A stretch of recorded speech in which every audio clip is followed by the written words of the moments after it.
Hi and welcome. I'm Debbie A. Anderson, creator of the Vibrational Energy Decks. This week's Vibrational Energy reading is for Monday, April the 15th through to Sunday, April the 21st, 2019. And as I said, we will be using the Vibrational Energy Oracle deck, the Vibrational Earth Children deck, the I Am Vibrational Affirmation, and the I Am Sacred decks that I have created. So, hopefully, while you're watching this, you're going to understand a little more. Every reading, every week, Spirit give me insights, if you like, so that I can share them with you. So when life brings forward a transformational change, struggle is sometimes something we have to step into, usually with reluctance, and many times it's with resistance as well. But what if you knew up front, before you got into that scuffle, that this was in your best interest to go through it? Just take a moment to reflect back on maybe one transformational change that you got thrown into, because we hardly shout to upstairs and say, hey, you up there, life is going really great at the moment, but I'm a little complacent, so can you send me some car to hit the fan so I can deal with it? I'm being light-hearted about this subject matter because I don't want to have you running off into the dark, screaming into the night on this particular week of what we may have to encounter. What happens when the shift hits the fan, so to speak, we do go through it, because avoidance techniques have never worked well in my case. It would seem that the more I try to steer clear of it, dodge it, that kind of metamorphosis, the more it would expand and basically change its appearance, emerging into something far more greater than if I'd just taken it on in its larva stage and moved with it. So yes, it is not uncommon to try and sidestep. In total reluctance, I have to add, in some cases in my life, but in essence, we do shift, alter, and usually have to modify, making sometimes life-changing adjustments as we grow and expand spiritually. Back then, when I was growing into my awareness, I always felt like I was going into battle unarmed, because I refused to speak to my guides and helpers, to listen to what they were sharing. I concluded this was not bravery, but more stupidity in my end. Because when life was pulling me down, or this way or that, I would moan and complain. Why is Spirit doing this to me? What did I do wrong? Yes, I'm human, and like you, learned as I went along. So me sharing now with you is in a hope that you see your reflection in that mirror and don't deny what may be on the other side of this huge mountain that stands before you. Once I began to accept what Spirit was sharing with me when vibrational struggles arose, I didn't resist them. I would not always willingly run into them, but I would step into them, concluding that sometimes it is better not to fight back, to kick and scream, or to spit your soother out. Truly it isn't, because usually it harms us. Usually spiritual transformations occur when we are stuck, and we need to be fluid and moving. Let me give you a very human example. So you're working at that job you don't want to quit because you love receiving the paycheck. Been there, done that, but truly you detest who you work for or who you work with. So you go in daily, maybe begrudgingly resenting it, until it happens. You get fired or they downsize. Either way, the decision has now been made for you. You have no choice. You're out there. You're out of that situation. And that's sadly when we step into denial, anger, frustration. What now? Why? We place the burden on our back and begin to carry that bag of crapola along with us, weighing us down, the blames, the hardships, regrets. Then that manifests into guilt. Wow! Can you see this huge sack of struggles you're now carrying? It's growing and evolving, taking on its own form. And certainly not in a way you want it to transpire. So, what if at that point Spirit said, put down the bag and walk away? Would you do it? This is a rhetorical question. I ask you to ask yourself in a heart-centered way, What feelings arise, the emotions, because that is what Spirit are asking us to acknowledge and then to let go in total, unconditional freedom. Letting go of any vibrational struggles you're fighting at the moment, whether they're here in your head or here in your heart. Releasing the doubts, renouncing the rules of engagement that you've always been there throughout your life. Not being the prisoner or the victim anymore. Total deliverance, total freedom. And what if they said, once you do that, you will be elevated, free as a child, no responsibilities, just trusting in your heart. Pure vibrational liberation. How does that feel when you step into that frequency? Yeah, it's a little scary at first. Yes, to many of us, it's very unnerving because it is totally unknown and an uncharted landscape. Standing there is like a blank page, nothingness. It's unexplored, unfamiliar terrain. So yes, it can be frightening, intimidating, even daunting. But like any new adventure, with no former knowledge or experience to pull upon, we go forward, gingerly, with caution, taking baby steps until we feel spiritually safe again. That is what transformation is about. And yes, things will not be the same.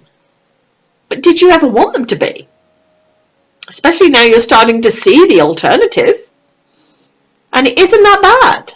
In fact, the more you embrace it, the less exposed and vulnerable you feel. You feel light. And now you begin to surround yourself with things that feed your soul. And that includes family, friends, work colleagues. Things you enjoy doing, want to do. That you embrace, becoming the best version of you. That frankly has always been there. Just needed to be dusted off take a few cobwebs off, so to speak, because you got bogged down with things which truly didn't matter. I thank Spirit for inviting us into this concept and reassuring us that vibrational struggles are just part of our human existence. Now I'd like to see what the cards are going to give us in a hope and a help to guide us through this week. So first of all, starting off with the Vibrational Energy Oracle deck. Pulling a card from that and see where it's going to take us. So I'm going to, there's the card. It shot out. As I always tell people when they're doing readings, things, when the card pops out, flies out, jumps out, that's the card. Okay?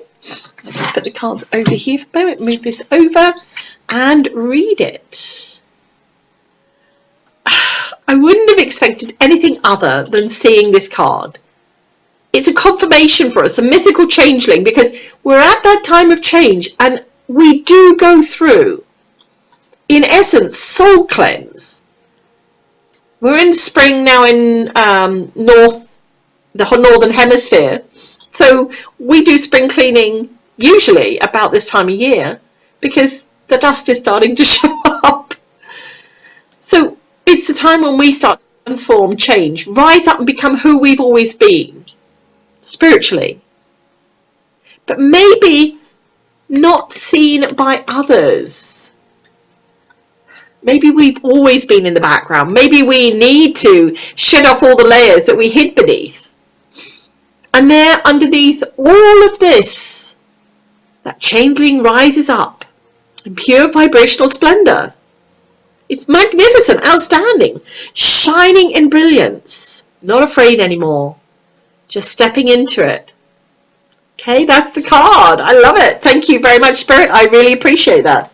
Okay, so the second card for our inner child from the Vibrational Earth Children deck is my next card. I'm running out of space here. Okay, let's put that over the back. That's this lovely violet deck. And I'm going to shuffle away. Let me just move that over here so I don't lose it. Oh, there's a card. That is too funny. I'm shuffling away below screen here, and this card shot, flustered, moved, etc. forward. So I'm concluding that's the card. I apologize if you didn't see me shuffling, but I was. Question quest. Yes, we have more questions. Probably more questions than answers.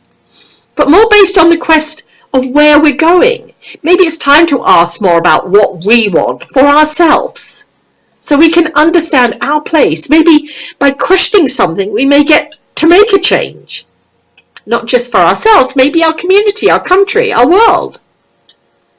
Perhaps it's also time to listen to what we're being told, heart-centered, that's being shared by Spirit, so that we can possibly make the changes for us within and externally. There's excitement, wonder, and lots of question marks. But it doesn't look dark. It doesn't look dismal. It looks exciting. It looks vibrant. Possibilities, opportunities. And I think that is what we're being told here. So, last two cards. Coming from the I Am Vibrational next. And that's this lovely orange deck here. Let me see what we're going to get on that one. Okay. The cards are going, no, we're not going to fly out this time. Let's see what you get. I'll give it one more shuffle, and if not, it'll be the top card. Okay, it's going to be the top card, and that's it. Thank you very much, Spirit. Let it be. Bring it over here. Card number 25. Talk about the fire within. I am blessed and can ignite the vibrational flame within. There's fire in there. Illumination and enlightenment of our soul core being is always there. Sometimes we do have to light that fire under ourselves, or somebody lights it for us. And that's where we get into that change that makes a difference to us in our lives. Last card from the I Am Sacred deck. And that's over here. Sorry, I put them all over the place, so I apologise on that. So let me shuffle away. Oh, gosh. It's a beautiful green deck. And, okay, let's do one more. Okay, that one came out kind of, but it was right on the top. So I'm going to take it because it sort of poked its little head out. And see. Oh, wow. I am sacred. This is card number 33. I am sacred to the vibrational breath that all is well. What a beautiful confirmation. Thank you, Spirit. Sitting in that Zen, breathing through it. I'm at peace with everything. So totally connected to the cosmic vibration. So that's perfect. So if the struggle is going on, sit, breathe. Let it go through you. Don't fight it. And this week's, there's the 4 cards. They will be later on in the reading. I post them so that you can see them again. One last time. The quote from Rumi this week is, be like a tree. Let the dead leaves drop. And that's perfect. For anyone who watches my weekly readings, you know that if you want to join me on social media, I share a lot for free. The reading is for free. I do daily posts on Instagram and Facebook with inspirational words, a card pull, that kind of thing. So go to my website or go to the YouTube channel and you'll find all the links there and connect. If all that fails, look me up under Debbie A. Anderson Vibrational Energy. It's quite simple. I try to make it simple and easy. Apologies if somebody doesn't get that. And of course, there's always this mop of crazy hair. And yes, I've had a perm. So for anybody who says, hey, last week your hair was long. Yes, it was. But this is how I usually try to have it, and getting ready to go out on tour. So the easier it is for me that I don't have to do much work with it, the better. Anyway, I'm babbling on. My apologies. As always, let me wish you an inspirational week, embracing your true vibrational essence. Bye, everyone.